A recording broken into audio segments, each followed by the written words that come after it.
Quad देशों के बीच आपसी विश्वास बढ़ा। क्वाड नेताओं के शिखर सम्मेलन में प्रधानमंत्री ने कहा,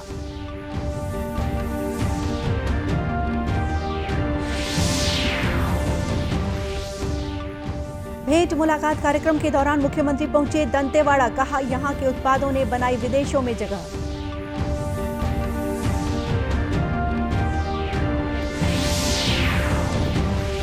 जनसंवाद अभियान के तहत डॉक्टर रमन सिंह ने राजनांदगांव के 8 शक्ति केंद्रों और बूथों में कार्यकर्ताओं से की मुलाकात।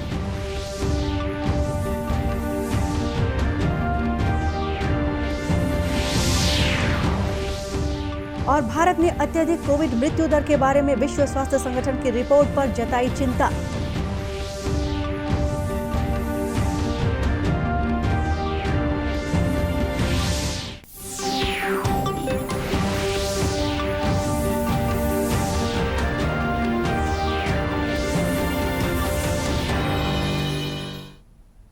नमस्कार, आप देख रहे हैं दूरदर्शन समाचार। मैं हूं गोपा सान्याल और अब समाचार विस्तार से। क्वाड नेताओं का शिखर सम्मेलन आज सुबह जापान की राजधानी टोक्यो में आयोजित हुआ। प्रधानमंत्री नरेंद्र मोदी, अमेरिका के राष्ट्रपति जो बाइडेन, जापान के प्रधानमंत्री फूमियो किशिदा और ऑस्ट्रेलिया के प्रधानमंत्री एंथनी एल्बानीज ने सम्मेलन में भाग लिया। इस अवसर पर प्रधानमंत्री नरेंद्र मोदी ने कहा कि क्वाड ने बहुत कम समय में विश्व के सामने अपने लिए महत्वपूर्ण स्थान बना लिया है। उन्होंने कहा कि आज क्वाड का दायरा बढ़ चुका है। श्री मोदी ने कहा कि क्वाड देशों के बीच आपसी विश्वास और दृढ़ संकल्प लोकतांत्रिक शक्तियों को नई ऊर्जा और उत्साह प्रदान कर रहा है। उन्होंने कहा कि क्वाड के सभी देशों का यही साझा लक्ष्य है। इतने कम समय में क्वाड समूह ने विश्व पटल पर एक महत्वपूर्ण स्थान बना लिया है। आज क्वाड का स्कोप व्यापक हो गया है और स्वरूप प्रभावी हो गया है। हमारा आपसी विश्वास, हमारा डिटर्मिनेशन लोकतांत्रिक शक्तियों को नई ऊर्जा और उत्साह दे रहा है। क्वाड के स्तर पर हमारे आपसी सहयोग से एक फ्री, ओपन और इंक्लूसिव इंडो पैसिफिक क्षेत्र को प्रोत्साहन मिल रहा है, जो हम सभी का साझा उद्देश्य है। कोविड-19 की विपरीत परिस्थितियों के बावजूद हमने vaccine delivery, climate action, supply chain resilience, disaster response और आर्थिक सहयोग जैसे कई क्षेत्रों में आपसी समन्वय बढ़ाया है। इससे इंडो पैसिफिक में शांति, समृद्धि और स्थिरता सुनिश्चित हो रही है। क्वाड इंडो पैसिफिक क्षेत्र के लिए एक कंस्ट्रक्टिव एजेंडा लेकर चल रहा है। सम्मेलन में संगठन के निर्णयों में हुई प्रगति की समीक्षा की गई। इस दौरान भविष्य की रणनीति तय करने पर विचार विमर्श हुआ। क्वाड नेताओं ने भविष्य में सहयोग के नए क्षेत्रों का पता लगाया। प्रधानमंत्री ने आज टोक्यो में अमेरिका के राष्ट्रपति जो बाइडेन के साथ द्विपक्षीय बैठक की। दोनों नेताओं ने भारत अमेरिका मैत्री को प्रगाढ़ करने के तरीके और विभिन्न मुद्दों पर चर्चा की।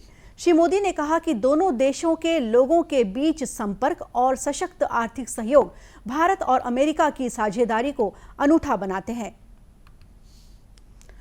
मुख्यमंत्री भूपेश बघेल ने कहा है कि दंतेवाड़ा विकास की एक नई इबारत लिख रहा है।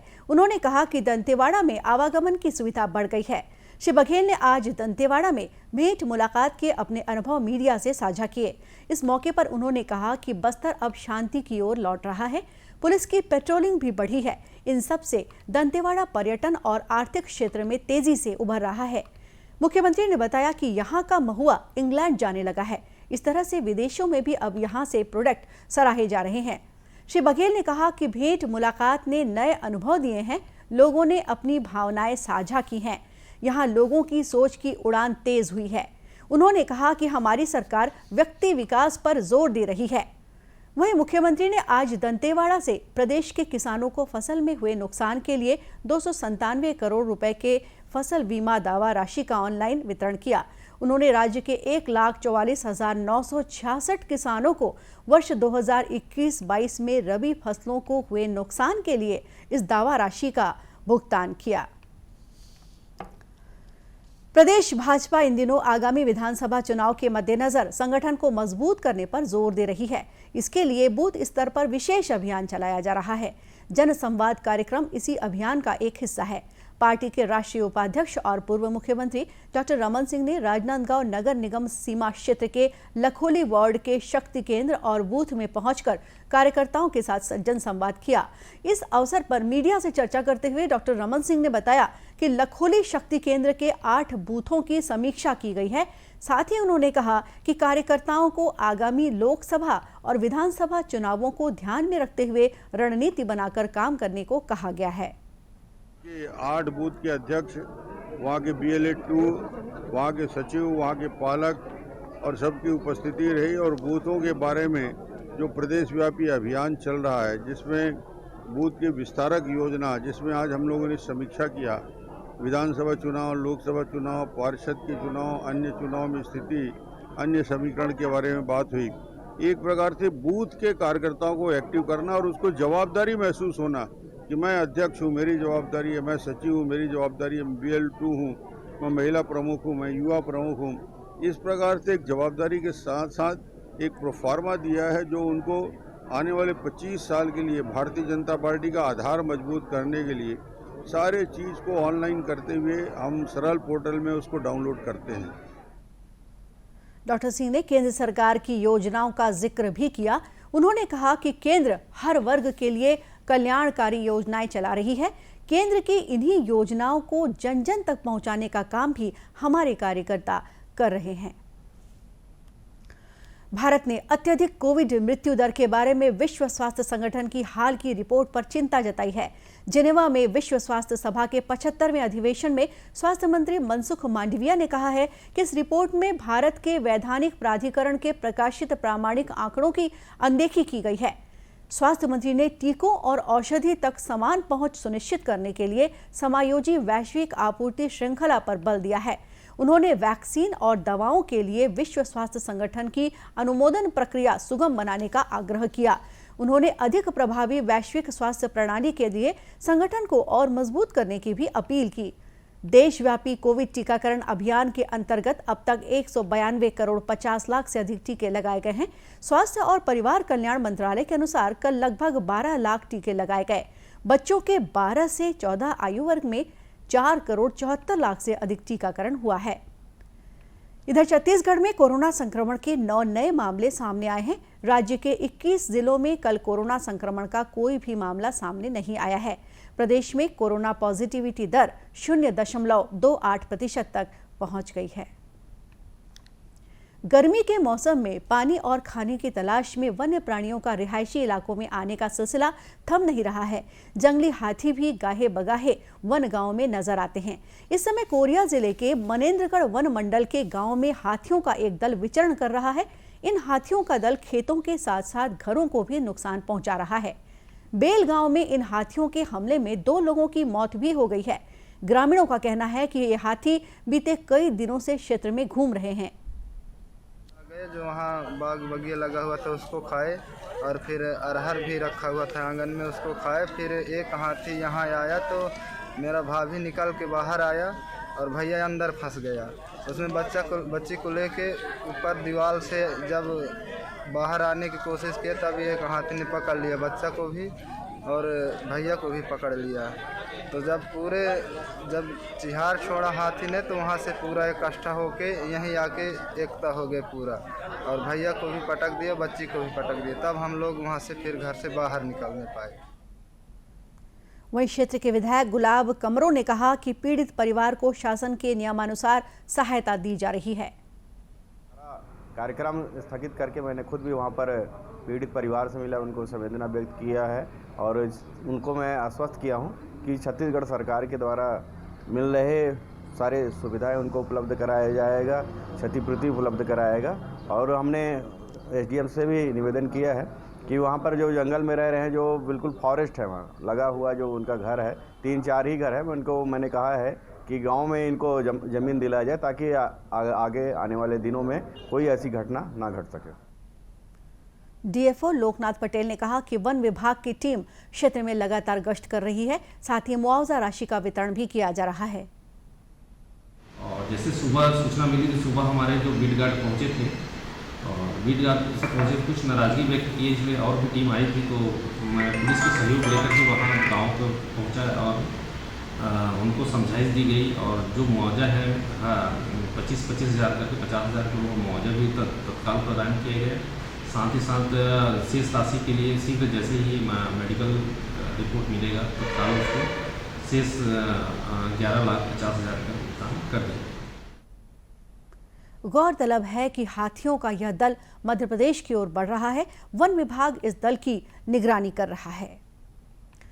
प्रधानमंत्री किसान सम्मान निधि योजना का लाभ लेने के लिए दुर्ग जिले के सभी पंजीकृत किसानों को पीएम किसान पोर्टल में 31 मई 2022 तक ई-केवाईसी कराना अनिवार्य है।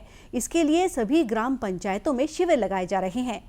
कलेक्टर डॉक्टर सर्वेश्वर नरेंद्र भूरे ने बताया कि पीएम किसान सम्मान निधि योजना का लाभ पात्र किसानों को देने के लिए ई-केवाईसी करने का कार्य जारी है। ई-केवाईसी अपडेट करने के लिए पीएम किसान पोर्टल पर ऑप्शन दिया गया है। पंजीकृत किसान स्वयं पीएम किसान पोर्टल में जाकर अपने आधार कार्ड का नंबर का सत्यापन कर सकते हैं अथवा किसी भी लोक सेवा केंद्र या चॉइस सेंटर के माध्यम से भी सत्यापन करवाया जा सकता है। किसान सम्मान निधि के तहत लगभग जिले में 90,000 किसानों को यह राशि मिल रही है और इसमें जो निर्देश आए हैं उसमें सभी किसानों का आधार वेरिफिकेशन और ई-केवाईसी किए जाने के निर्देश है। उसके संबंध में जब ये स्टार्ट हुआ तो जिले में लगभग 20-22% किसानों का ही केवल ई-केवाईसी था। अभी लगभग 61 या 68% तक ई-केवाईसी का कार्य हुआ है। कलेक्टर ने बताया कि जिले में अब तक 61,879 किसानों के द्वारा ई-केवाईसी करवाया जा चुका है। Power grid corporation of India west zone अंतर क्षेत्रीय कैरम प्रतियोगिता का समापन हो गया। 3 दिनों तक चली इस प्रतियोगिता में देश भर के पावर ग्रिड कॉर्पोरेशन के 11 महिलाओं और पुरुषों की टीम शामिल हुई। प्रतियोगिता के समापन अवसर पर power grid corporation of India के वेस्ट जोन के कार्यपालक निदेशक एस रविंदर कुमार ने विजयी टीमों के खिलाड़ियों को ट्रॉफी देकर सम्मानित किया।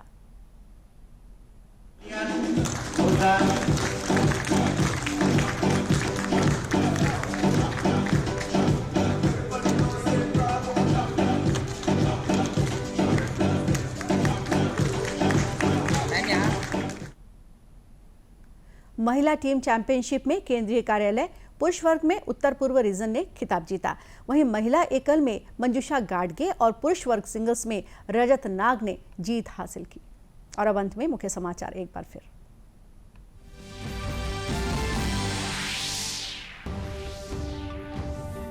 क्वाड देशों के बीच आपसी विश्वास बढ़ा। क्वाड नेताओं के शिखर सम्मेलन में प्रधानमंत्री ने कहा,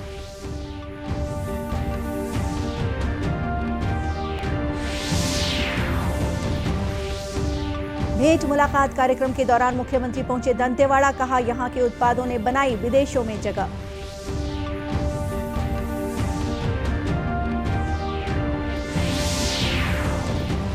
जन संवाद अभियान के तहत डॉक्टर रमन सिंह ने राजनांदगांव के 8 शक्ति केंद्रों और बूथों में कार्यकर्ताओं से की मुलाकात।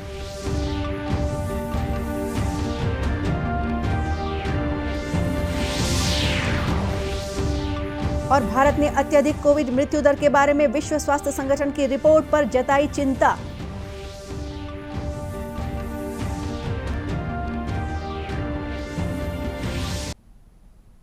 और इसी के साथ यह समाचार बुलेटिन यहीं समाप्त हुआ। नमस्कार।